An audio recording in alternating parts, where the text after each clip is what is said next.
भाजपाचे उमेदवार खासदार संजय काका पाटील यांनी सांगली जिल्ह्यातील चिंचणी येथे मतदानाचा हक्क बजावला।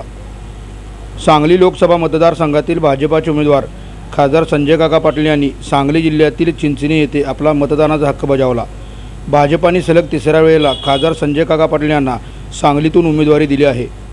सांगली लोकसभा मतदारसंघात महायुतीचे संजय काका पाटील, महाआघाडीचे चंद्रहार पाटील आणि काँग्रेसचे बंडखोर नेते अपक्ष उमेदवार विशाल पाटील या प्रमुख 3 उमेदवारांच्या मध्ये तिरंगी लढत होत आहे।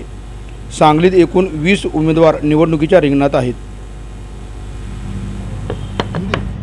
त्या लोकांनी मला दिली आणि ती प्रामाणिकपणाने पार पाडली। जिल्ह्यातले अनेक प्रकल्प पूर्ण करता आले।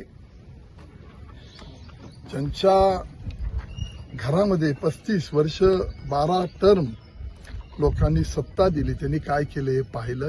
ही निवडणूक ते निवडणूक एवढंच काम ते फक्त निवडणुकीच्या निमित्तानं उभं राहतात। काका आजच्या घडीला मला दोघंही आव्हानात्मक तसं दृष्टिकोनातून वाटत नाहीत।